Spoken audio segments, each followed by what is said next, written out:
Seeing at 6:01, I'd like to call the March 20th regular meeting of the Kenai City Council to order. I'd like to welcome everybody here this evening and ask that if you're able, please rise and join me in the Pledge of Allegiance. I pledge allegiance to the flag of the United States of America and to the republic for which it stands, one nation, under God, indivisible, with liberty and justice for all. Clerk, please call the roll. Mayor Gabriel. Here. Councilmember Askin. Here. Councilmember Dothett. Here. Councilmember Baisden. Here. Councilmember Sonart. Here. Vice Mayor Naxted. Here. Councilmember Daniel. Here. Student Representative Tanner. Here. You have a quorum. Thank you, Madam Clerk. Next up, we have approval of the agenda and consent agenda. Vice Mayor Naxted. Oh, I'm sorry. Yes. Trying to get ahead of myself here. Before we get to the approval of the agenda and the consent agenda, Council, I'd like to call your attention to a laydown you should have in front of you with the requested additions to the packet. Action, add to item E2, ordinance number 3403-2024, amendment memo requested by the city attorney. Action, add to item E4, resolution number 2024-09, amendment memo and informational memo requested by administration. Action, add to item G1, ordinance number 3392-2024, amendment memo, housekeeping amendment memo, planning and zoning requested amendments memo, and public comment.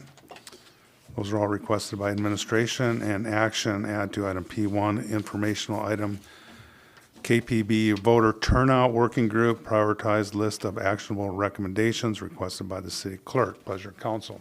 Vice Mayor Naxted. Thank you, Mayor. I move for approval of the agenda and consent agenda with the inclusion of the lay-down items, add item E2, add item E4, add item G1, and add item P1, request unanimous consent.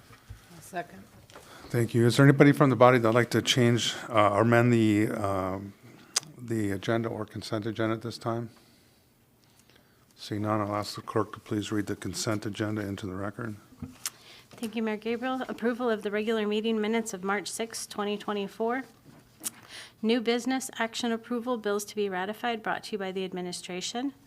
New business action approval, purchase orders and purchase order amendments requiring council approval in accordance with KMC 715-020, brought to you by the administration. Action approval, special use permit to the Alaska Youth Soccer Association for RV parking at the multipurpose facility parking lot, brought to you by the administration.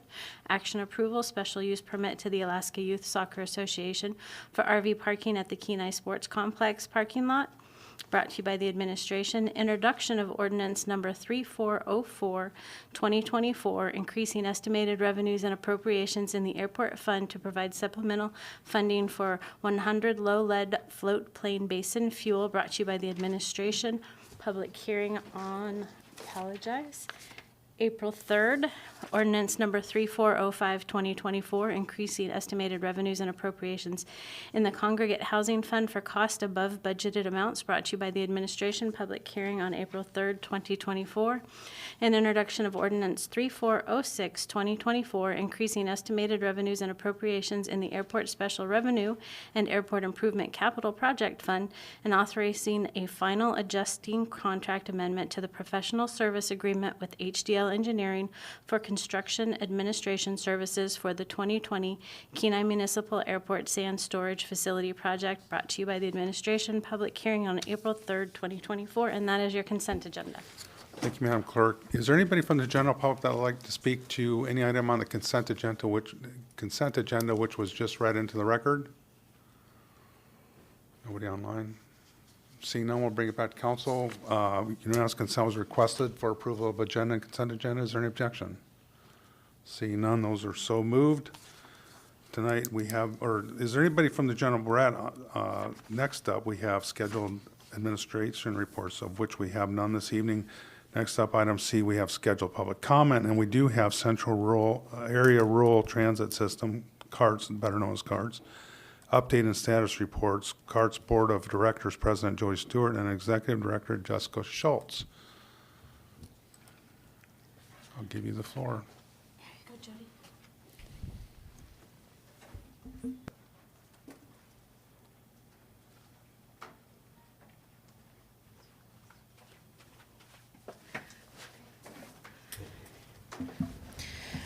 Okay, so first of all, I have to apologize if my phone goes off because I am on standby for work. So if it's a law enforcement call, I got to take it. So please don't hold that against me. That being said, thank you, Mayor Gabriel. Thank you, City Council. I appreciate the opportunity to speak to you and provide you some information about the evolution of Central Area Rural Transit System. So in 1998, there was an idea. Then in 2000, Central Area Rural Transit System was formed. 24 years later, Central Area Rural Transit System is still providing public transportation. In an effort to let me stick my teeth back in. In an effort to continue the evolution of this nonprofit, I'm happy to introduce to you today our executive director, new to Central Area Rural Transit System in this level, but not new to our organization, Jessica Schultz. She's been the acting executive director since the end of November of last year, and she agreed to step into this role for our organization in February of this year. So to introduce our new executive director, I want to give you a little bit of information about her before she gets into our presentation today. So she is a lifelong resident of Soldotna. She grew up surrounded by Alaska, all the beauty that it contains, and developed quite the appreciation for the outdoors, as we often do. She cherishes time spending it outdoors with her family, creating lasting memories together. So in 2012, she joined Central Area Rural Transit System, where she dedicated 12 years as the operations manager. In this operations manager, she's grown, she's thrived, she's contributed to the success of public transportation as we know it. She continues to hone her skills in the transportation world. And then in 2023, she decided to do even more and got her Bachelor's of Arts in Education. And so right now, in her professional pursuits, she also, in all this spare time, I don't know how she does it, volunteers at her children's school and is an active outreach volunteer for the Multiple Sclerosis Foundation. So I am happy and proud to introduce to you our new executive director, and I will have her take it away for the additional information that she'll be providing tonight. Thank you, Jody. You're welcome. Hi, everyone. My name is Jessica Schultz, and I am the new Executive Director of CARTS. I'm sure many of you are aware of the services that CARTS provides to the community, but for those of you that don't, I'm just going to do a brief overview. I have to remember to do this. CARTS provides door-to-door transportation for the Central Kenai Peninsula by advanced reservation. We offer services Monday through Friday, 24 hours a day, and customers are charged by the amount of zones that they travel through to get to their destination. So they're charged roughly $2.50 to $15 one way. We have 14 employees and 8 dedicated CARTS vehicles. Any rides that we're not able to accommodate on our routes, we send over to our contractor, Alaska Cab. And since forming in 2001, CARTS has delivered just under 1 million rides. 2023 was a great year for ridership, with a grand total of delivered rides coming in at almost 30,000 trips. 63% of our trips were for work-related purposes. The other portion is from people going to support services, medical, shopping, and recreational activities. The city of Kenai was the most popular destination, with 30% of our rides being delivered there. Almost 40% of our trips were delivered in the outlying cities of Sterling, Bunny River, Kasilof, and Nikiski. This really defines the importance of CART's broad service area. This huge population of people would not have the ability to access employment or other services within the cities without CARTS. The most frequent visited businesses inside the city of Kenai for 2023 include Walmart, Safeway, McDonald's, the library, airport, Wildwood, Ideal Options, and the Job Center. CARTS ridership over the last 6 years has continued to increase, with a slight dip in 2020 due to COVID. However, CARTS was considered an essential service, so with incredible assistance of our contractor, we were able to continue to provide transportation. Our on-time performance has significantly improved throughout 2023, with an even better projection for 2024. There's a list of several upgrades and factors that assisted in improving on-time performance, which include expanded vehicle inventory, real-time tracking and trip logging, enhanced vehicle preventative maintenance, and we recently just upgraded our communication equipment. However, I feel the biggest contributing factor to the increase, the biggest contributing factor to our overall performance has been the increase in our vehicle operators and staff. Right now, staffing at Carts is an issue of the past, thankfully. Right now, we have a great team that stays very busy. We have an operations manager who oversees the day-to-day operations and assists the operations staff. We have 2 customer service reps who assist customers with ride reservations. We have a billing coordinator. We have a lead driver who does all of our training, and he also does small in-house vehicle repairs. And in addition to our lead driver, we have 8 full-time drivers working around the clock from about 3:30 in the morning until well after midnight. 71% of our budget comes from federal dollars. The remaining 29% comes from customer fares, state, and local agencies. In order for CARTS to draw down our full potential of federal dollars, we need to secure additional match sources.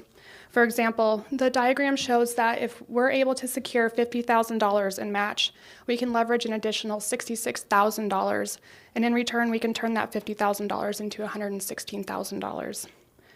While $50,000 is less than 5% of our operating budget, it plays a substantial role in the funding puzzle. As you can see, the graph shows a steady increase in the number of rides since January. CARTS delivered 1,100 more trips in January this year versus last year. February data for 2024, which wasn't previously included in this, shows almost the same increase, about 1,100 more trips than last year. Between increased Medicaid trips, new customer signups, and agency partnerships, CARTS is projecting a 25% increase in ridership for fiscal year 25. CARTS conducted a 5-year transportation plan to work towards expansion. However, shortly after the plan was finalized, we were hit with a pandemic. During the pandemic, there were many unknowns, and unfortunately, staffing issues hindered our ability to expand. The first thing we'd like to expand on is opening weekend service on the Central Kenai Peninsula. This is an ongoing complaint from CARTS users because many of our riders don't work your typical Monday through Friday 9-to-5 job. Keeping in mind that 63% of our users are using CARTS for employment-related services.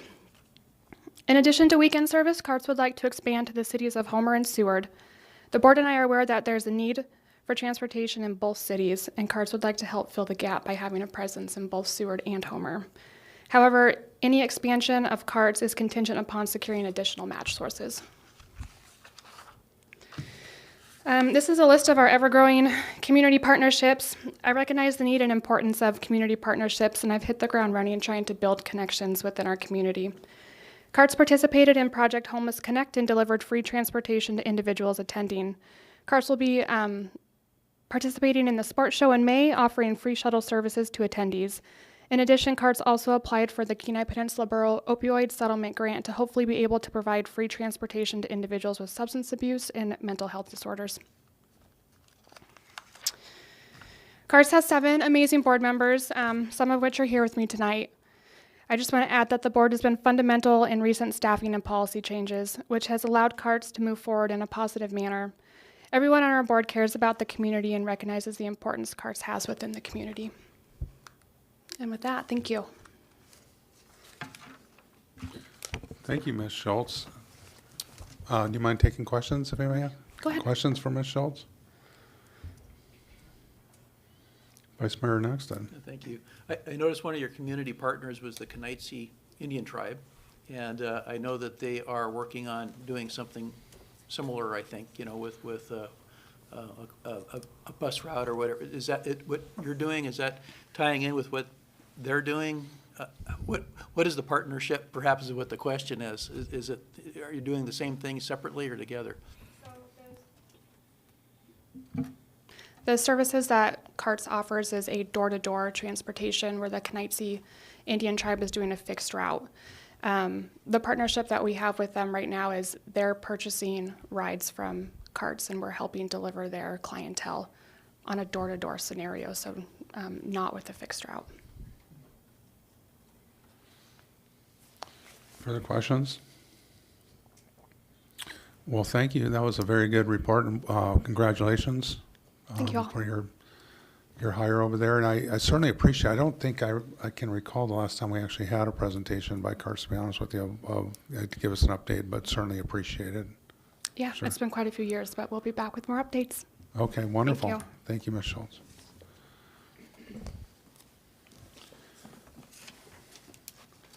Next up, we have unscheduled public comment. Is there anybody from the general public like to address the council this time on any item that is not on the agenda or consent agenda? Mr. Navarre. Thank you, Mayor Gabriel, members of the council. Tim Navarre, Kenai, Alaska, 719 Sycamore. I'm following CARTS, and I'm going to speak on CARTS. As most of you know, I haven't been positive about CARTS for almost 20 years. I was part of the borough back in the 90s when we started CARTS, and they lost their direction, and they didn't get public support. City of Kenai used to put $5,000 in their budget. City of Soldotna used to put $5,000 in their budget. The borough was up to $50,000 at one point. They weren't working with individual groups, nonprofits that were using their service. They weren't customer friendly. But I'm here today to ask you to make sure in this year's budget that you put $5,000 in. I think it's time. I think you're seeing a lot of transportation issues happen. There's positive movement, and I believe they're committed to working and correcting and partnering and listening to the public when they speak, and that's what we need. I think, as Mayor Gabriel knows, a year ago, the Kenai Peninsula Foundation and Bridges sponsored a borough-wide gaps and solutions. There's another one on April 16th. You're all welcome to it. I think you'll all get an invite. I know the mayor will. And it was very well received, and all the partners from Bumps down in Ninilchik with, that's the native corporation there, with the Kenites new. And like you said, there's a lot of interconnection once the bus stop stops and where those individuals and the services they might need.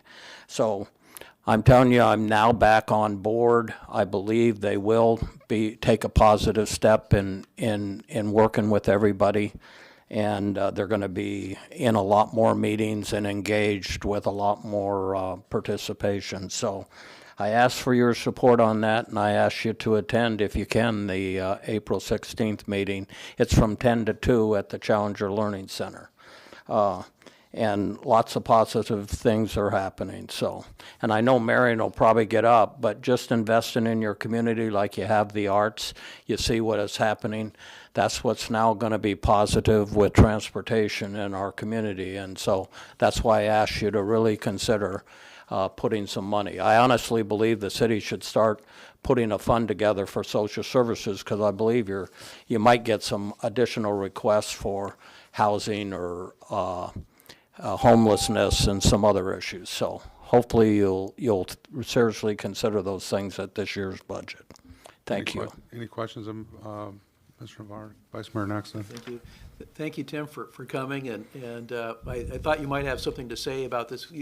You through the years with me, you've been quite critical about the operation and whatnot, and to hear you tell me that it is up and running and moving forward enough that we would actually want to put some money into it says volumes to me, and I really appreciate you coming forward and doing that.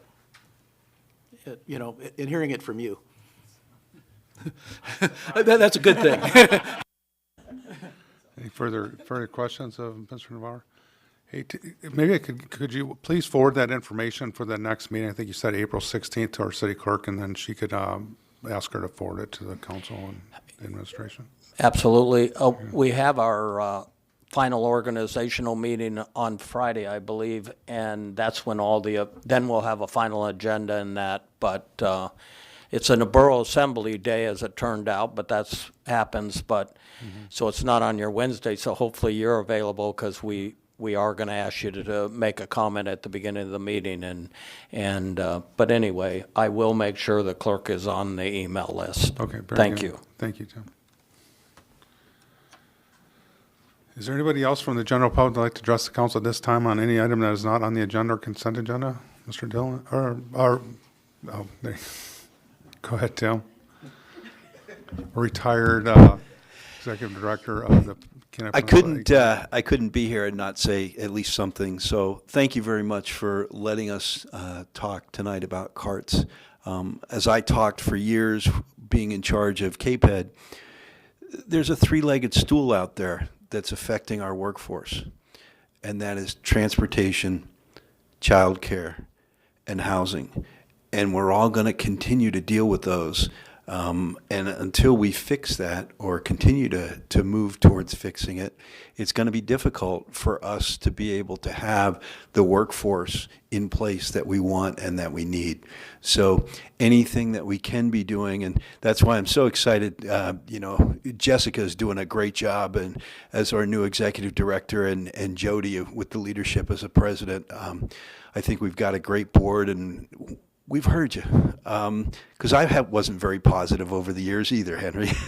So, but one of the things that I promised, and Alex can tell you this because he was in my office enough, is that, if you want, you can just sit there and complain, or you can roll your sleeves up and get involved. And that's what I chose to do with Jody and Jess and everybody. And you'll see things continuing to move forward. But partnerships and that list of partners is really, really important, because nobody can go on it by themselves. And this is not to push anybody out, but to help coordinate, because there are a lot of things going on the Kenai Peninsula when it comes to transportation.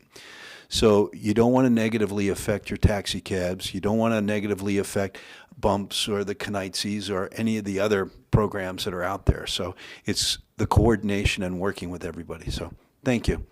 Any questions for Mr. Dillon?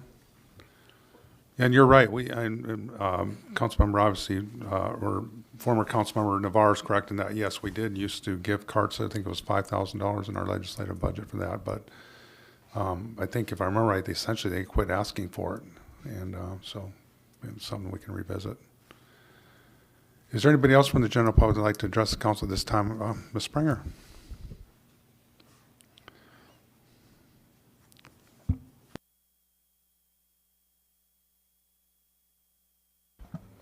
Hi, everybody.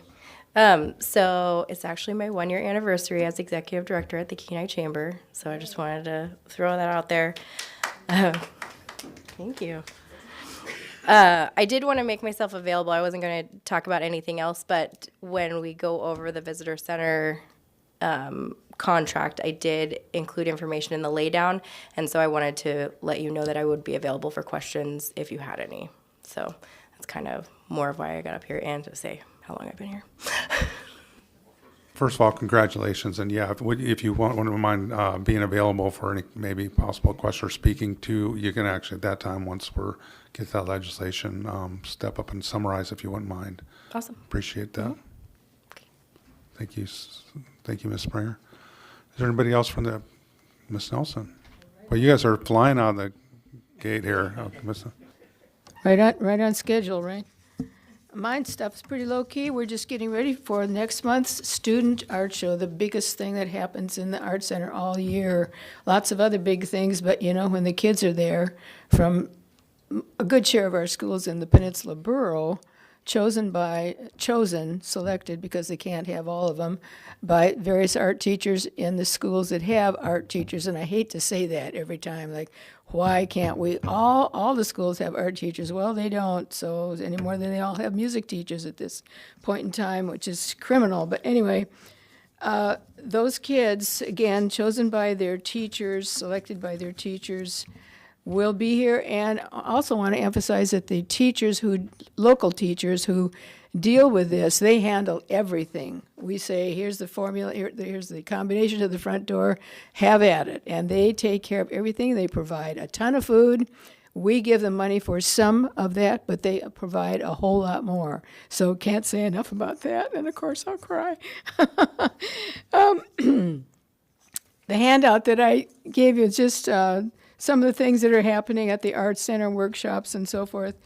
And coming up again is the student show. That's the biggie, and we will be working toward that right now and preparing whatever we need to prepare, back room, front room, gallery, etc. So any questions on anything? Deb, you Vice look Mayor like you... next then. Yes, sir. Well, I don't know if I have a question. It's maybe more of a general comment. I mean, the Art Center, it's something that Tim Navarre said, supporting the Art Center. I think that's paid off really well for the city of Kenai.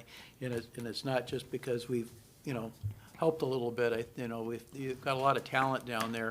I mean, that's running the place. And there's you, but you also have a new director. And, Charlotte Coots, and she's doing a hell of a job. She is, and She's I mean, very smart. That's the best thing. she writes very well. She's smart. She's a nice lady, and all that. But I do go to your first Mondays and Fridays. I'm sorry, and all of that. But it's just a jewel within our town, and you've really got talented people, and I appreciate you coming to our council meetings. Thanks, Henry. You're kind of the voice, but you're not all of it. Oh, thank goodness. Well. Thank Absolutely. goodness. How long will I last, I guess I'm just appreciative of that. I didn't know if you wanted to talk about your organization, because it has changed a little bit. I think grown, maybe it hasn't, but it has for me. Well, everybody has to, carry their load. I do less than I did a few years ago, which I'm very happy about. There's, how that goes. You leave a little vacuum and somebody's going to pick it up if they've got the ability to do that. And that's pretty much what's happened. They haven't replaced me yet because there isn't anybody right at the moment on the board that's just kind of generally out and about. So that still is my role, as well as having history, lots of history, Lord knows. So, we're plugging along very well. Our finances are pretty good. They're not great, but they're pretty good. We got, some money from Rasmussen over a year ago, half of a grant, and we don't have to match it, which is nice to know, but we want to. So we're moving slow on that. I have some possibility of some money right now, possibly for the boiler, possibly for the ceiling in the gallery, which is, those are the two maybe chronic things that could be addressed quickly, if you can use that term with it. And then there's many other things in the overall building. Incidentally, on the 28th, a couple people from Rasmussen are going to be down just to take a look. It's never anything high-powered when they come and do that, because they'll be checking out different places on the peninsula in the process of visiting us. So that's kind of just a general what's going on.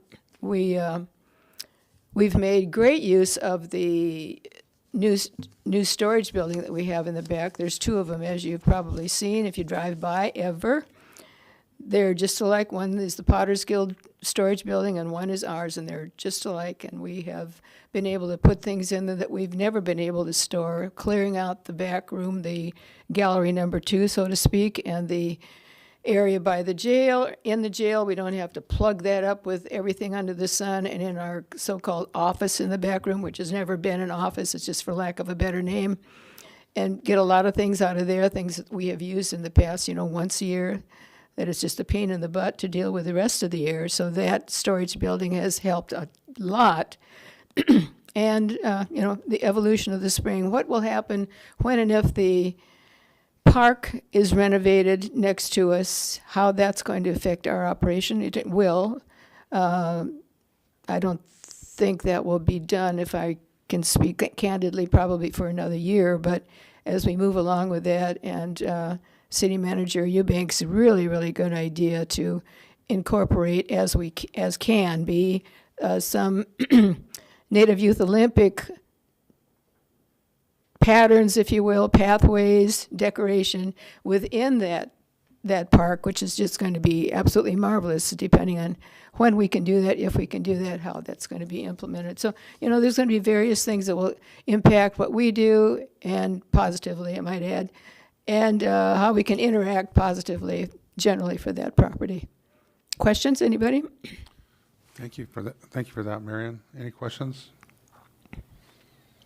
Yippee. Thank you. I don't think you can be replaced, by the way. Oh, yeah. I'll say one more thing for myself. I have a small art show at the College Gallery right now, a little reception opening on Thursday evening. Cam said, there'll probably be about 15 people there. I think there'll be a few more than 15, but we'll have a good time. Thank you, Marion. Is there anybody else from the general public that'd like to speak to the council at this time on any item that's not on the agenda or consent agenda? Seeing none, we'll jump into nobody online. Seeing none, we'll jump into public hearings. Item E1, ordinance number 3402-2024, accepting and appropriating a donation to the Kenai Community Library for library materials, programming, furniture, and shelving. Pleasure, council. Vice Mayor Nakstad. Thank you, Mayor. I move to enact ordinance 3402, 2024. I'll second that. Is there anybody from the general public that would like to speak to ordinance number 3402-2024? Seeing none in chambers or online, we'll bring it back to council. And I just would like to recognize our library director, Katja Wolf, here in the back room. And just to say that I think I can speak for council on these items, feel comfortable speaking for council on items like this, of these people that make these donations. We had $10,000 from Deborah McCarthy, $1,200 from the Friends of the Kenai Community Library, and $350 from various community members. Funds will be used to purchase print materials, bolster and enhance our STEAM, which is science, technology, engineering, arts, and mathematics, summer reading, and other programs, as well as purchase furniture to provide additional seating and storage for library materials and programming samples. So big thank you to the folks that donated, and I'll bring it back to council. Open up comments from council. Vice Mayor Nakstad. Just one, and then in the third whereas, it states that the materials added in the print collection will be in memory of Don Weller. And Don Weller was a fixture in our community, in the elementary schools, in music and art, that kind of stuff, and wonderful man. And I mean, his name appears here, and I was wondering if administration or through the library director might be able to expand upon, Don Weller's involvement here with the library and the donation, or his family. City Manager? Thank you. City Manager. Thank you, Vice Mayor. Next, I will defer to the Library Director, Katja Wolf. She could probably tell us more than I can. Ms. Wolf? I will say that I don't know much more about this either. The donation came in from a community member, and it was in memory of Don Weller, and we have already purchased some books that are about physical education, and we will purchase some other books about physical education with the money. Thank you for that. And yeah, Mr. Weller was a physical ed teacher at in Kenai, or Sears rather, Sears, and then Readout. But my kids had him as a PE teacher, a wonderful person, and I think he taught there. We had a few council members that had him, probably Mr. Daniel as well. But and then he was also part of the. I can't remember the name of the band that he was part of that they also played him. Yeah. Yes, yeah, and played many functions around here and did a great job, so yes, he will be missed. Seeing no other deliberation or comments, clerk, please call the roll. Councilmember Askin? Yes. Councilmember Dothit? Yes. Councilmember Baisden? Yes. Councilmember Sonart? Yes. Vice Mayor Nakstad? Yes? Councilmember Daniel? Yes. Mayor Gabriel? Yes. Student Representative Tanner? Yes. You have 7 yes votes. Ordinance 3402, 2024 is enacted. Thank you, Madam Clerk. Next up, we have ordinance number 3403-2024, amending sections of Kenai Municipal Code, chapters 21.10, leasing and acquisition of airport reserve lands, and 22.05, disposition of city lands to extend the time allowed for private development on city lease lots and requiring certain financial assurances prior to lease execution. Pleasure, Council. Vice Mayor Nakstad. Thank you, Mayor. I move to enact ordinance 3403, 2024. Second. Is there anybody from the general public that'd like to speak to ordinance number 3403-2024? Yes, please.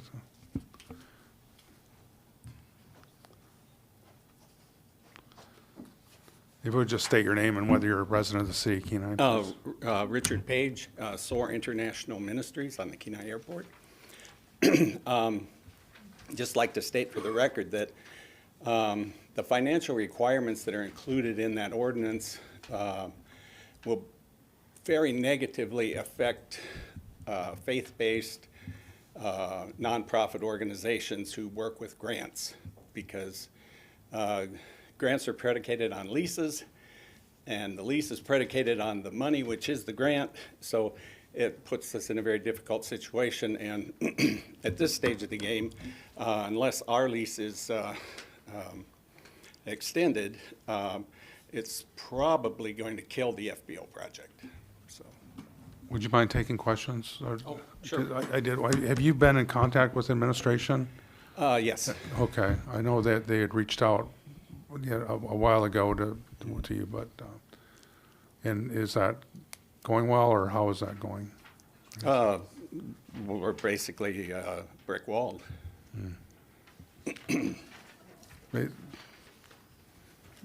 Vice Mayor Nexton. I didn't, you're what? Brick walled? Oh, yes, we're just kind of stonewalled. We're not getting anywhere. In my opinion, there are three different groups on the airport that are in midway in development projects that, because of COVID and all the problems with COVID, none of us have been able to complete our projects on the initial schedule that we'd anticipated. And so we're all going to have our leases terminated, going to have to reapply for a lease, and that puts significant investment, over $200,000 on our part, at risk, because those leases will go to out for bid. So if somebody wants to grab our developments, that's an easy thing for them to do. I would encourage council to work with the three groups that are in this position and keep the projects moving forward rather than putting all three of us back to square one. Vice Mayor Nexton. It helped me, and the attorney might have, but I believe that even if we didn't make any changes, you had a lease for so long, and then some extensions, that what you're describing could very well happen, regardless if you didn't have to show financial capabilities. I mean, it's not the lease, your lease or anybody else's. I don't think like that would last forever. Well, no, but if we could continue our leases. If we could continue our leases and have an extension to complete the projects, we can continue moving ahead. If the leases are terminated and everybody has to start over, number one, it's a very discouraging thing. Number two, we're losing time on the development and the overall scope of things. Councilmember Dothett. I guess this might be for staff. With the definition of reasonable financial resources, if they were to show that they have a grant that's already within works that says that if they were to get a lease, they could move forward with said grant for financials, would that possibility be able to be used for reasonable financial proof? Mr. Bloom. Thank you, Councilmember Dothett. So grant funding is certainly a potential use. I don't know that the grant funding's been secured. I think he may be talking more about potential grants in the future. I know that it is some grants you can't get until you have site control, but all we're asking for is for a bank to say, hey, you can do this project, or some other financial institution or third party to provide that that the entity can do the project. Because what we don't want to be in one of the, I guess I'll stop there. I can talk more broadly about what the purpose of the resolution later. I did not know that Mr. Page and maybe Mr. Abels, our airport manager, can lend some of the city's perspective on it. I think Mr. Page may have talked to Mr. Eubank, who's not here. I haven't had any conversations with them, so I don't know where they are in their project specifically. Thank you. I guess I could refer back to airport manager if he has any information on this. Yeah, so the last conversation that we had with them was notifying of the ordinance and letting them know that this was coming. As far as where they are in their projects, it's been approximately 3 years, and I guess the building hasn't been developed yet, and so the whole point of this would be that would increase it from 3 years, but in that 3 years, that something would be built, and that hasn't occurred yet. And I guess Councilmember Dawson. for the gentleman here, so you had a 2-year lease, if I'm understanding correct, and then you had a 1-year extension, correct? Yeah, we actually have a 30-year lease. Anyway, we have a long-term lease. Oh, okay. And we started the development. We've gone through 2 years. We had an extension for 1 year. For development, correct? Yes. So in the process of this project, because of COVID, what's happened is we started out including the remodel that we're doing on Willow Street. We had a $3.5 million project. We raised over $2 million of that project, but in the process of these 2 years, that project has gone from $3.5 million to $14 million. So we could have showed we could have showed it a little different at the beginning of that lease. But in addition to grants, we also, as a faith-based nonprofit organization, we also rely heavily on donations, and those donations come in on a graduated basis. So for us, the project is fluid, but we're steadily moving towards completion the whole time. Councilmember Dawson. So the estimation on the project now is $14 million, which you've raised $2 million of. Have you got grants lined up for the extra $12 million, or is it just something you're hoping to possibly get? We're in the process. Sorry, we're in the process of the first grant, which we actually had to pull our request during COVID because of the increase in the project scope. So we've reapplied. We're in the process of that grant right now. The second grant is predicated on the first grant. So it's a graduated process. But we're confident that the project will move to completion. Thank you. Vice Mayor Nexon. Thanks. If you don't mind me asking just some questions about the project where Sure. you're at. I mean, a lot of the requests for extensions on the airport's been because of COVID. Materials, can't get the materials and those kind of things. And COVID's come and it's gone. And but I was wondering, in the three, do you have final stamped engineered architectural plans for? Yeah, I think you had 2 buildings planned, and the plans are ready. You just don't have the money to build what you have designed and stamped and ready. Yeah, the plan. Sorry. The plans are basically complete. I wish I had them here to show you. It's a pretty impressive facility. They're not stamped yet. One of the reasons that we haven't finalized them is during the process of the design, we determined that an additional 50 feet would be very advantageous to this facility, and we were working with the city on the possibility of extending our lease lot by 50 feet.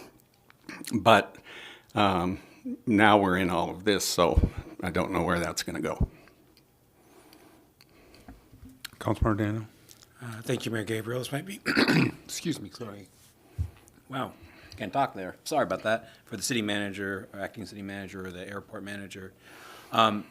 I'm reading through this, and it says if you have a 30-year lease, you have to make a $195,000 investment, and you have some funds set aside. Could you modify your plans and make the investment needed to, meet the terms so you can get the lease, and then make more improvements as time goes on? I don't know how it works. I'm asking the question if that's possible or not. Right. Yeah, we have an investment. Yeah, we've already invested over $200,000 in that lot, and which would qualify for it. But the original lease is predicated on the project. But the maximum, to get the maximum 45-year lease, it's 300 and some $1,000, and we'll have that just in dirt work, not even in the building. So, Mr. Bloom. Thank you.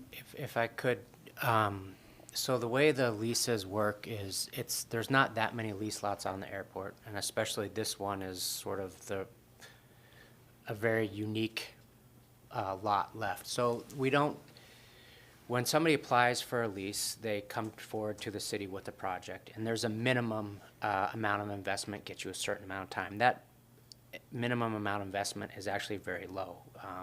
You can get the maximum term with a pretty small investment. But what we do is it's a competitive process. So it's envisioned that somebody like SOAR would come to the city and say, hey, we want to build an FBO. And we're like, great, that's what the airport needs. Somebody else might want to build a coffee shop there, or maybe a car rental parking lot. So we're potentially weighing those different interests. In this case, he was the only bidder, but the city council approved the lease for an FBO with a minimum investment of $2 million. So it's not possible now to back up without amending the terms of the lease, because the lease that he signed says he's going to build at least, I can't remember if it was a $2 million or $4 million FBO. So he can't get it for the next 45 years just by doing a minimal, less of an investment than what he's at right now. And that's not unique to him, but to all lessees on the airport. Well, thank you for that. That's exactly what I was wondering. Yeah. Further questions? I guess my question would be, if this is sort of, I know this has been an issue with the other people, lessors that you mentioned that are in the same position when, we're sort of, with the original leases were issued with a certain time specific with extensions, which we've kind of gone through that. Now we're to the point where we would be, diving into sort of non-code ordinance where we haven't, or doing something non-code. Or the alternative is to just terminate that lease and re-enter into a new lease. I guess my question here is if you have to enter into a new lease, I understand, there's nervousness about, competition, but someone else would have to step in and have a plan and a minimal investment and all the same things, requirements that you would have to have to get the lease or development. And maybe it wouldn't be as much, and if you entered, we would weigh that and give it to who we think has the highest value to the airport, I presume. That being said, how difficult would it be to perform if you entered into a new lease with the new provisions that are required in the new lease application? I mean, where are you at there, Mr. Page? Well, the way I look at it, unless I'm not sure how the whole financial requirement is going to be interpreted, but for us as a faith-based nonprofit organization, our funding will come in stages, and we're not going to be able to even apply for a lease with proof of 100% funding right off the get-go.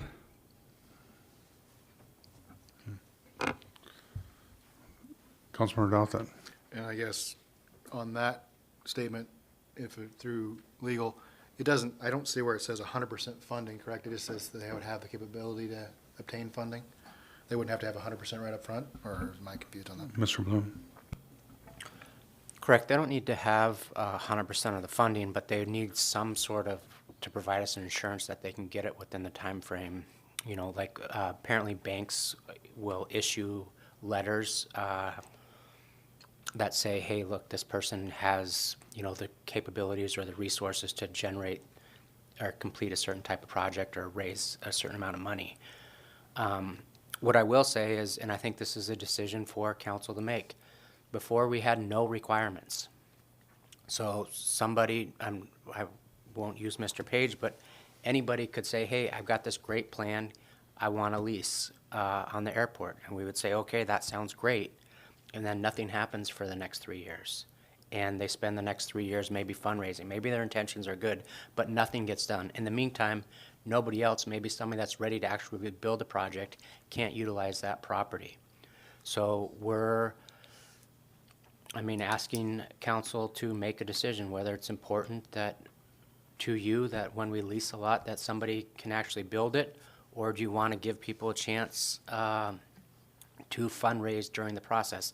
I think part of the problem here is I think there's ways to work around it. I don't think we have had very, I will say, great consistent communication with SOAR on this project. But I think there's ways like in order to get a lease for 45 years, you don't necessarily have to say I'm going to build a $14 million project. If you've got $2 million ready to go, maybe $2 million, you can build a $2 million project as a start, and you've got that money already available to go. But we're asking you as a council, I think this is the perfect example. Do we need to make sure that the person that's requesting the lease from the city has the ability to actually do what they're going to say, or are you willing to take a risk that they're going to raise those funds? I will say COVID is certainly a part of this, although not much with all 3 leases. Nothing has happened on the ground in the year since COVID's essentially been over. I will say that part of the problem is material availability. We've had a hangar on order for almost 3 years to put up behind the Fabric Center. And there's nothing we can do about that. I know some of the other lessees are having the same problem getting the buildings. And so if we had $14 million in pocket, it would be marginal for us to probably get those buildings up in 3 years. Councilmember Dawson. Sorry. The other thing that this is a back and forth that we have with the administration all the time is that you do have 3 people that are trying to do stuff on the airport, and that's what we used to call a bird in the hand. There is not a line of people out there that are waiting to get leases on the Kenai Airport. And if there was somebody ready to step in and build that FBO, we would probably be happy to step aside. We want to see the FBO on the airport. And at this point, we feel like we're the best ones to do that because from a business standpoint, if you were paying interest on the money, it doesn't pencil out. I've been told that by local business people. But for us to do it with grants and to put it up the way that we're planning to do it, it does make sense. And so we have felt all along that we're probably the best people to do the FBO. Councilmember Dawson. So back to your project, in a hope and in your hopes and wildest dreams, and what's the best case scenario you think you could complete this project? Do you have an ballpark? Because if we do this, you could apply for another lease if you don't have it, and you're looking at another 2, maybe 3 years with an extension. Or are we going to be back to this road again in 3 years, or are you looking at a 10-year project? What is your hopes and ambitions on this? Realistically, I guess. Microphone, please. Thank you. Microphone. Realistically, I think that to get the first building up of the 2 buildings is probably 2 to 3 years, and the second building within the next 2 years. But that's looking at the market, what's available for buildings. Okay. I guess just to go back on that. So would that mean you'd be able to, you've got 1 building right now, just a hangar that's been on order for 3 years, but you could feasibly fundraise and build another building in the next 2 or 3 years on that other property. Is that what you're saying? Yeah, correct. We're actually, we were in the process of shifting our focus to the other lot, if we can't get this building here. And also looking at alternative construction. If we can't get steel buildings, then we're looking at glue lamps and frame. So, you know, we're looking at options to make the project keep moving. A question maybe for administration. So on the, if they were to reapply for lease, Mr. Bloom, would they be allowed to propose a phasing project or to enter into a new lease? Absolutely. They would just need to propose completion of a minimum improvement to get the term that they want. So they don't have to build, if they want to build 2 buildings, I'm sure that the first building would cover the necessary term of the lease, would give you the maximum term. I mean, it's, I can look real fast. I think it's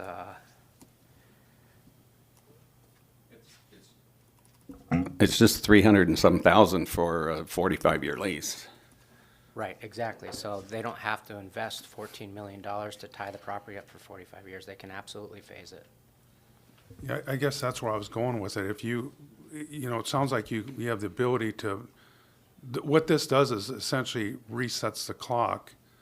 And if there's no, because it doesn't sound like you'll be able to perform under the current lease we have now that we've hit all these extensions on. You know, we're sort of trying to balancing the interests of the city here, but certainly want to have some deference to the effort that you guys have put in the investments you've made. As you said you don't see anybody lining up to lease that property. I don't know if having someone jump in to, you know, to jump in front of you, I guess there's that possibility.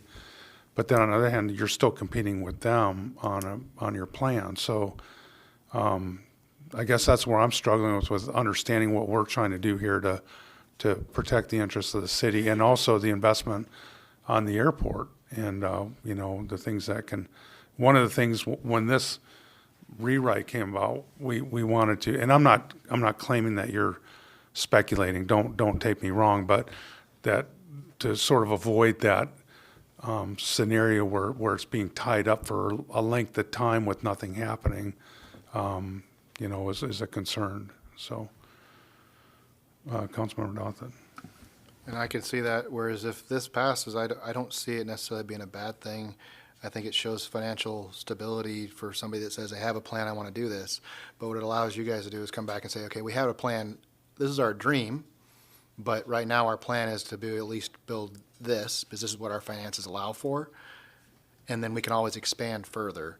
So I don't think what this is going to do is going to say that you have to build that $14 million property, but from my understanding is it says that you can come back with another plan that says, we want to do this eventually, but for right now, these are the funds that we realistically have available to us, and you can still maintain the lease, and we're just saying that you're going to actually see something moving forward with the funds we have available while we work towards our ultimate goal to go into phase 2 or 3 or 4, whatever it might be.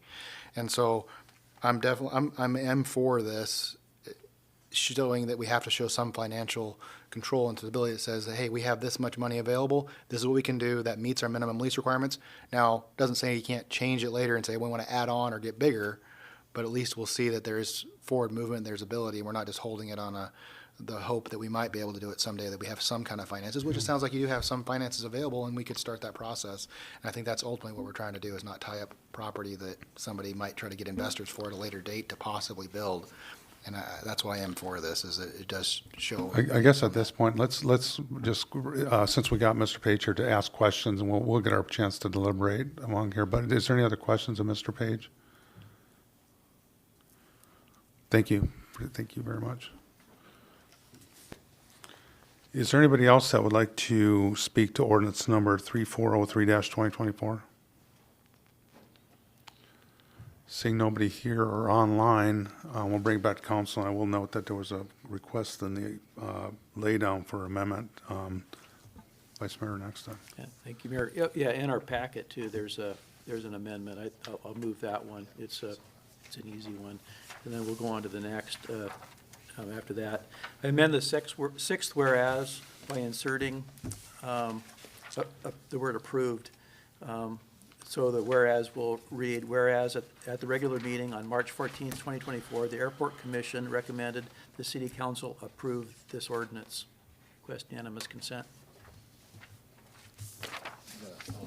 I'll second that. Any question on the amendment? Or discussion on the amendment? Unanimous consent was requested. Is there any objection? Seeing none, the amendment is approved. Vice Mayor Nexon. Thank you, Mayor.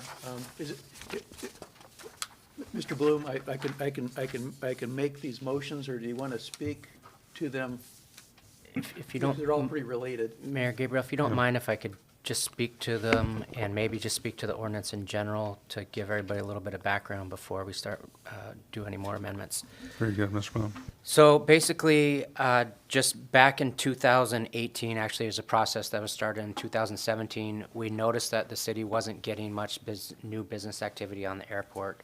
So we actually went out and hired a consultant to help us rewrite our leasing procedures and the terms for leases. One of the most notable changes is the city used to require that at the end of a lease, the city would own the improvements. And we changed that. We looked at other markets, and the consultant recommended that now at the end of the lease, the lessee still owns the improvements. So it encourages more investment. We also changed the terms. But what happened recently, we found, and it actually spurred more development, and it worked in that way. There was new leases entered into, and new projects were built on the airport. But what we just most recently noticed is, with the economy the way it is, 2 years is just too short of a time, which is what we require in code now, is when you execute the lease, you have 2 years to complete the developments that you promised to build, because that's what the city wants. We're leasing these because we want to see private investment build businesses and buildings on the airport.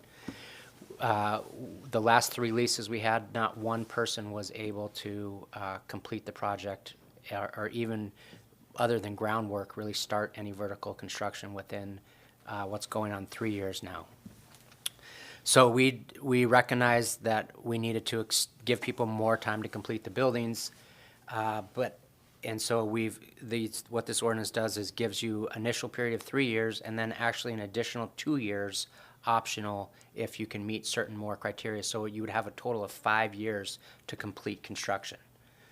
But the other thing we did, we're recommending, is that we didn't want somebody to be able to hold up a piece of property without doing anything for 5 years. So we're asking that, and it won't be shared publicly, it'll be something that can be kept confidential, but that whoever wants to do a development and secure a lease, that they show the city that they have the financial resources to do it. So we reached out to all of the current lessees on the airport. I'm not sure if SOAR got back to the city manager. I'm unaware of it prior to this meeting, but I did talk to the Schillings. Dwayne Bannock gave me a call this week, and he had some concerns that are addressed in the requested amendments. Basically, they just the first change that was requested by the Schillings through Mr. Bannock was to remove the word reasonable financial and just make it that they have the financial ability. Mr. Bannock thought that was too subjective, and that either you have the financial ability or you don't. The second thing that he wanted to see was that we would require some sort of personal guarantee or bond for the total value of the project that needed to be completed after year 4. That would only apply to if the project wasn't completed in the first 3 years, and then they got a 4th year extension. It would only apply to the 5th year, where the city would require some sort of financial security to give them another year to complete the development. We talked about various scenarios as to where the stages of development could be, and we just thought it would be better rather than having a specific amount based on what was needed, just some sort of financial security to satisfy council that they're actually going to complete the project within 5 years and leave it more ambiguous and more flexible for us to deal with people, lessees that maybe have encountered problems and they're in year 4 of development and they're looking for 1 more year to give council, the city, and the developers some more flexibility in how we can give them more time, but also ensure that they're actually going to complete the development. So that's what the amendment memo does. There's 3 motions to make. One is to get rid of the word reasonable, and the other is to make the financial guarantee a little bit more flexible rather than tying it to something specific, just making sure that they're giving enough of a bond or enough of a personal guarantee that city council's confident that they deserve another year to complete the project. Vice Mayor Nexon. Thank you. Mr. Bloom, a question that may not be just for you, but as far as leases go, there, I noticed that, well, a fairly large steel hangar was constructed this winter, and it's completely enclosed, and how did that building fall into our current lease or into this? Is that one that we've extended? Do you know what I'm talking about? I'm not, our airport manager might know what we're talking about, but my guess would be it wouldn't be a new lease, but a new building on an existing lease. Yeah, I'd have to look it up, honestly. I know which hangar you're talking about, but I'm not sure about the lease on it. I don't think it was a new lease.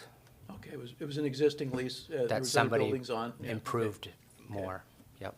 It was an improvement. Just for clarification on the requested motions and the laydown, Mr. Bloom, motion 2 and motion 3 appear to be very similar, but I presume one is for airport lands and it says the other one is for, is it airport reserve and general fund, or is that? It would be, one is for airport reserve and the other would be for general fund and airport lands off the reserve. Outside reserve, but it's the same language in both. Yep, we're trying to have as much as we can the same process apply both on and off the airport. Very good, thank you. Vice Mayor Nexon. I'll go ahead and start making these motions one at a time. We'll consider them. I'll make motion 1 that's in our packet. I move to amend ordinance 3403, 2024 by deleting the word reasonable in section 1, Kenai Municipal Code 2110-040, paragraph B, subparagraph 5, section 2, Kenai Municipal Code 2110-060, paragraph B, section 3, Kenai Municipal Code 2110-070, paragraph A, section 5, Kenai Municipal Code 2205-025, paragraph B, subparagraph 4, section 6, Kenai Municipal Code 2205-040, paragraph B, and section 7, Kenai Municipal Code 2205-045, paragraph A. Request unanimous consent. I'll second. Discussion on the amendment? And this amendment just deletes the word reasonable in all of those areas. Seeing no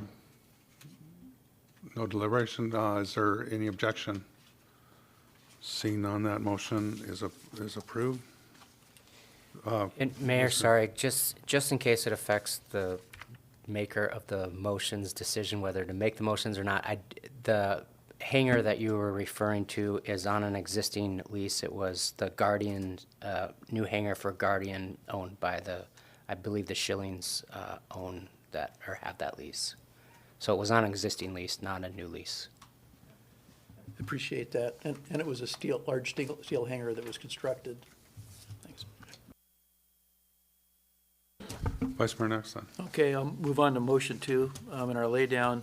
Amend the proposed amendments in section 4 to Kenai Municipal Code 2110-080, paragraph G, subparagraph 5. Delete from the second sentence, in quotations, cover the remained of the unfinished work on the proposed improvements, and insert in its place, satisfy the council that the improvements will be completed. Request unanimous consent. I'll second. Discussion on the motion? Seeing none, unanimous consent was requested. Is there any objection? Seeing none, the motion is approved. Vice Mayor next then. Okay, that gets us to the third motion in our laydown. I move to amend the proposed amendments in Section 8, Kenai Municipal Code 2205055, paragraph F, subparagraph 5, delete from the second sentence, cover the remained of the unfinished work in the proposed improvements, and insert in its place, satisfy the council that the improvements will be completed. Request unanimous consent. A second. Discussion on the motion?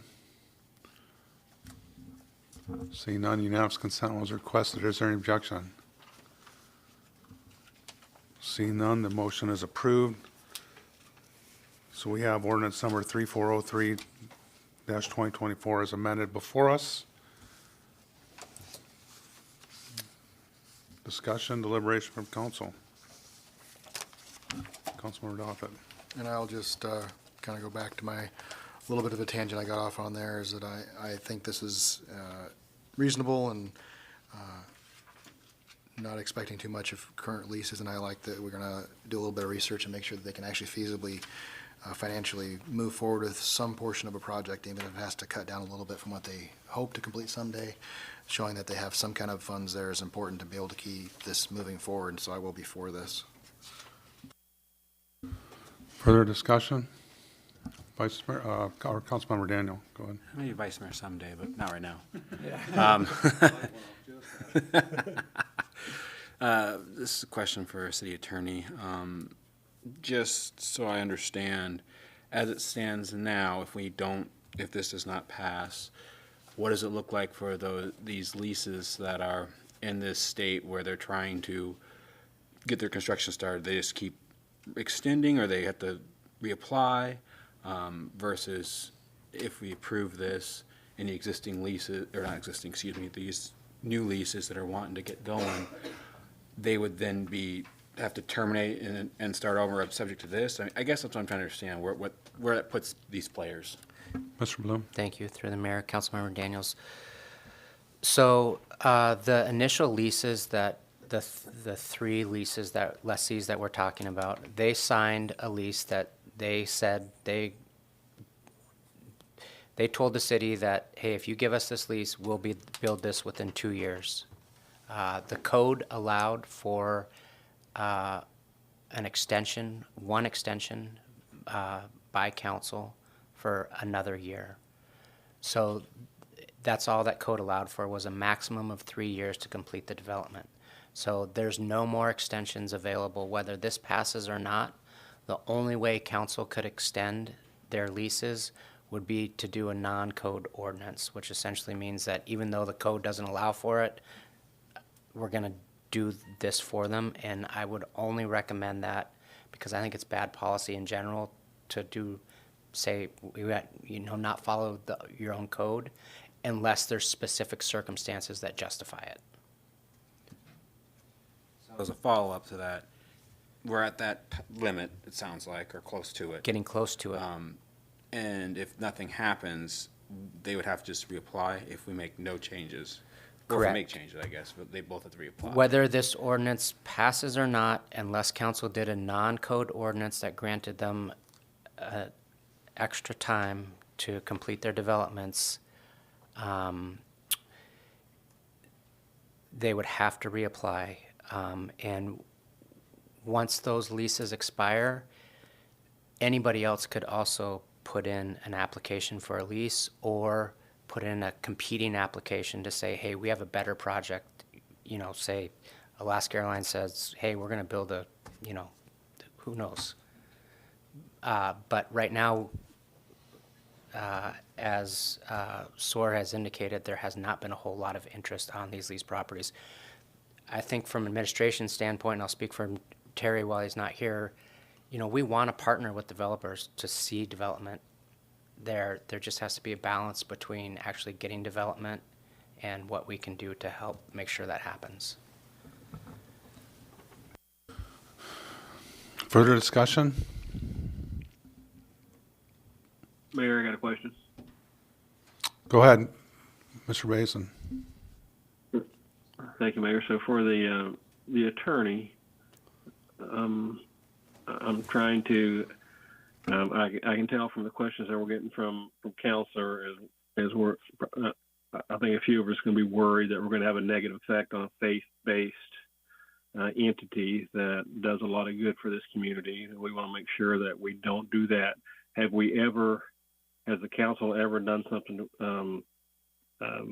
that is, how did you word it, that was not in code dealing with airport leases, or would we set a precedent if we did? Mr. Bloom. Thank you. Councilmember Basin, I don't know of any non-code airport lease ordinances.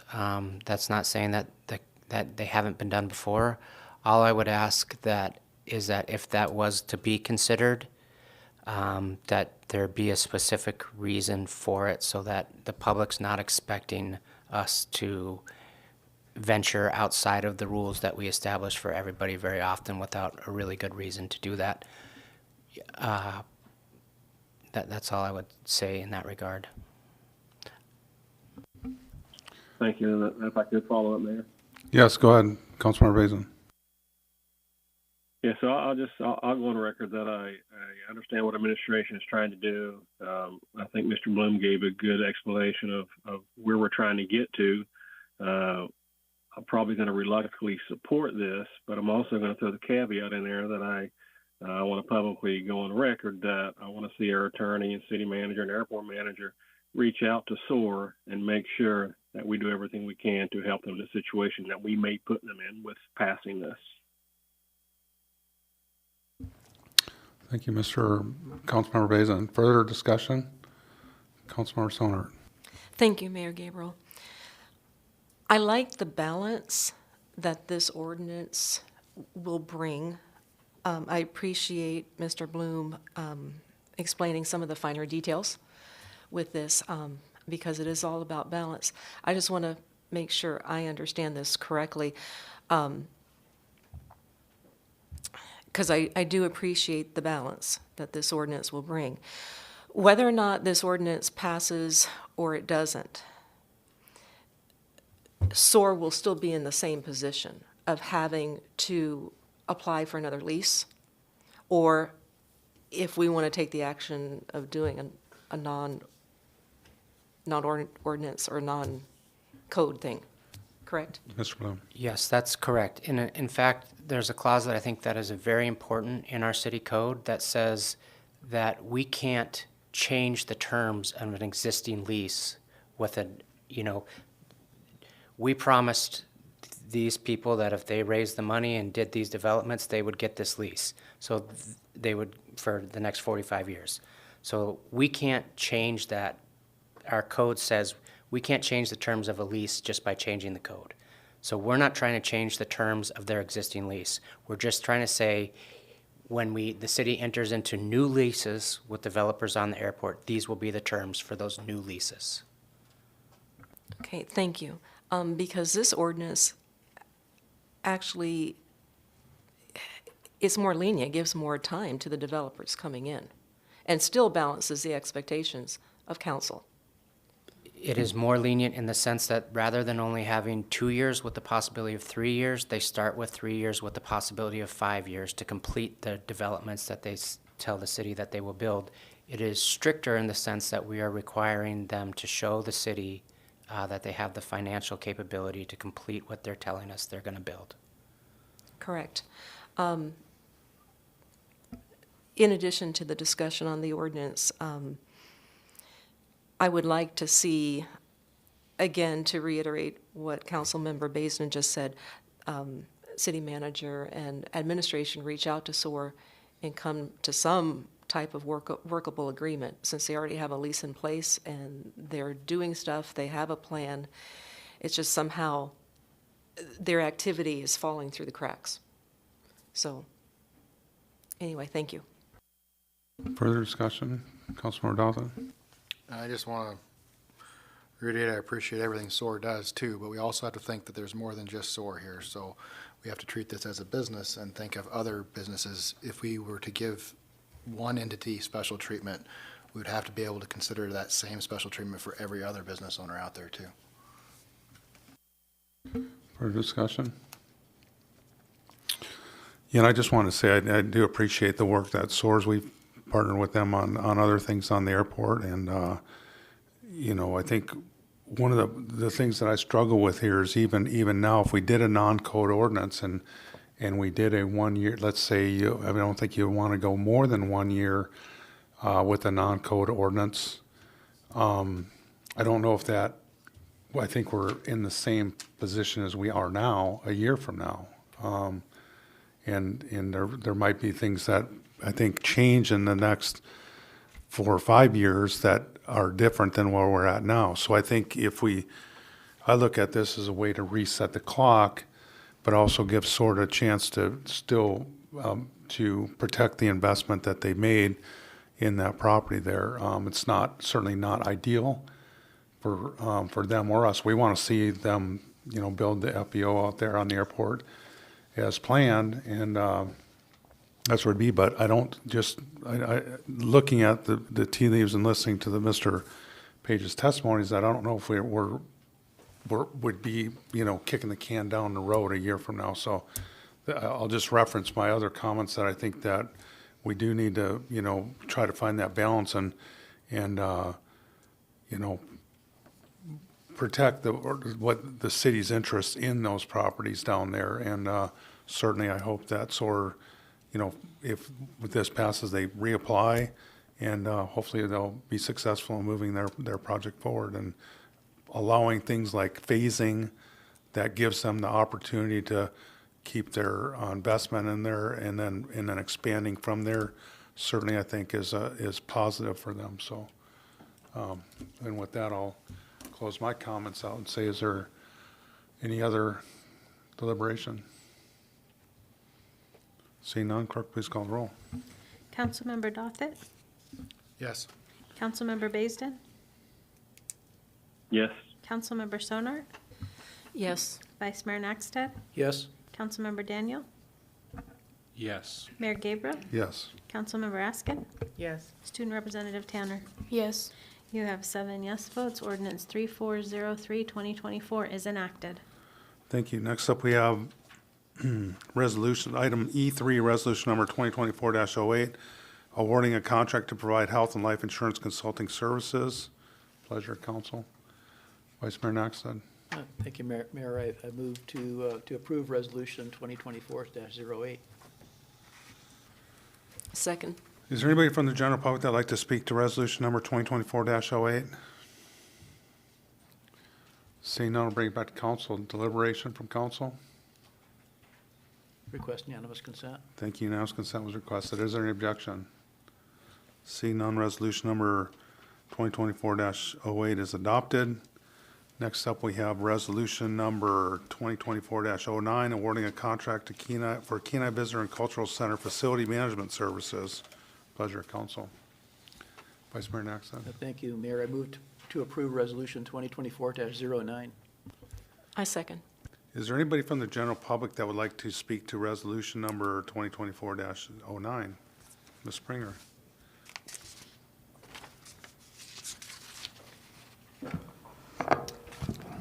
Hi there. So I did make sure that you guys got lay down information. I put a lot of time and effort into putting together this RFP because I wanted to make sure that I took into consideration a lot of things. I wanted everyone to know, like, there was a lot of thought that went into putting this together. Actually, probably too much thought. I stressed myself out over this process. But that's why I really wanted you to actually see, outside of just seeing what the options were very vaguely in the resolution, what those different levels mean. Because right now, obviously, it's set at the 145, but there are 2 options above that, which would include a cultural center coordinator position, which would be dedicated to the cultural center, which means that we'd actually have someone dedicated to actually taking care of those 4,000 artifacts, making sure things are getting rotated, making sure things are categorized. And I feel like it's something that's been neglected for a very long time. And in the year that I've been there, we're already, I mean, we do a lot as a staff of 3 full-time. So to have someone that could be dedicated to that would be amazing to me, and even if that's part-time. And the reason that I broke this down so much was so that you could kind of see where I was going with it. And I hope that helps, because I do think that it's really important that that cultural center is taken care of, and that we're not neglecting that part of the visitor center, because I think it could be a much bigger draw for the community as well. It's not somewhere that you see field trips coming to anymore, because it's not changing, and it takes a lot of effort. We are working with Kenaitze, and we can get volunteers, but it would be nice to have a dedicated staff for that position. So that's why there's different levels and different, like I literally included everything possible on here. And back in 2009, when we originally had the contract, there was an addition added for a cultural center position. And I don't know what happened after that, because obviously I wasn't here. So, but it hasn't been included since that original contract. And that was, I included that in the inflation data in the laydown as well.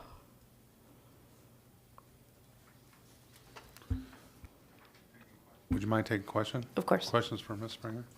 Councilmember, or Vice Mayor next. Thank you. Just pointed on the cultural position. You've got some artifacts, you're getting them out there. I'm just trying to understand, is this just a temporary job for 1 year? You get it out there? I mean, if you're going to have somebody and they're going to be out, they're going to 30 hours a week or 20 hours a week, I mean, what would be their after? I'm not sure what they're doing, to tell you the truth. To put it bluntly, initially I get it, you know, as it gets set up, and you've already got artifacts out and all of that. That happens somehow, and what would that person be able to provide over the years? Ms. Springer? Absolutely. So with that, I think that it should be a permanent position. I think that the fact is that what you see in that cultural center is such a small amount of the artifacts that are in that building that we could have a constant rotation for years at this point. Because, I mean, I know you've seen, we have literally closets full, boxes full, so many things full of these artifacts. We don't have information beside very vague information, so this is a research position as well. It's something to categorize it, it's something to get it online, it's something that's dedicated. And so I do believe that this is a position that could carry on and should carry on, because obviously the history of Kenai, which I've said I think the entire time I've been here, is something I'm really trying to preserve and enhance, and I think that that position is necessary for that. Further questions of Ms. Springer? I guess I do have one. You have sort of the resolution before, or the resolution for before us is for like 145,000. I think 145,200. If we have an inclination to add option 1 or 2, we'd have to amend this to that. But when I was looking at it, I didn't really get a chance to look through the information you submitted for the laydown. So 145,000 base, and then for option 1 was like another $12,000 for an employee that was working 30 hours per week. That doesn't seem to pencil to me. Can you tell me how you sort of arrived at those numbers? Absolutely, because like I said, I put a lot of work into this. So if you look, you'll actually see that the hours are different depending on the staffing options. So on A, B, and C, on option A, since we have, 3 dedicated visitor service agents, basically with the cultural center, the visitor center rep, and the seasonal, those would all be 30 hours a week. When you move into option B, the cultural center position goes down to 20 hours a week, but we have to raise the visitor service position because all these they're fluid so that we have coverage.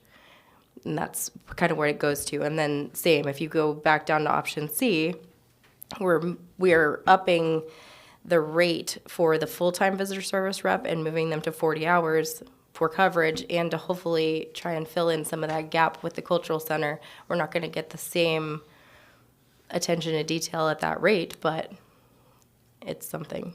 Okay, that's why I was wondering how you're making that up, because it just, to me, it didn't really pencil out. So I now that you mentioned it, I kind of see what you did there, so. Any further questions of Ms. Springer? Vice Mayor next then. To acquire an employee like you're talking about, is attractive to get somebody for 20 hours as it is for 30? Do you know what the market is out there?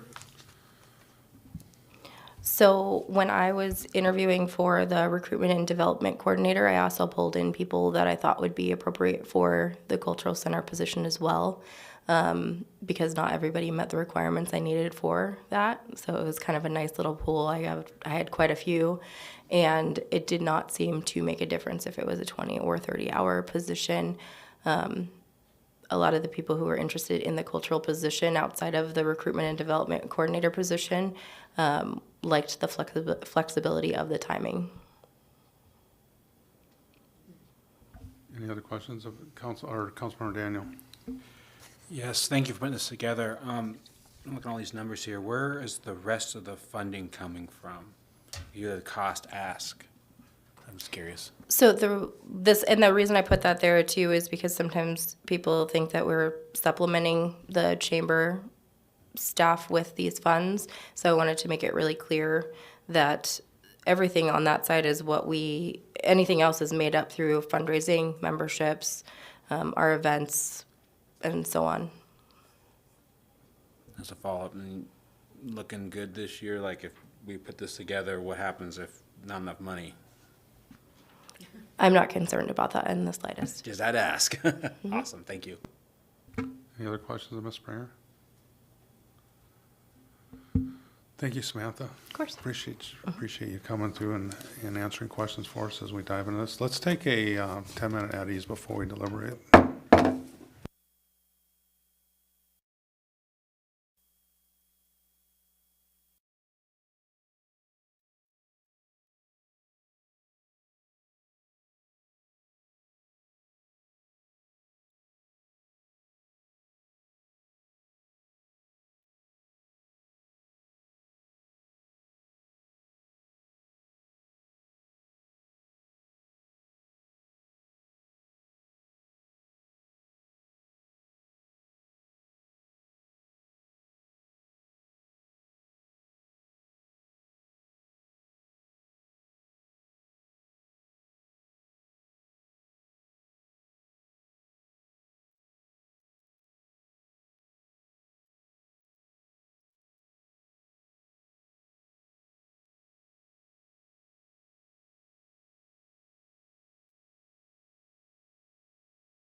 Your wife and all her committee would have to wear hazmat suits.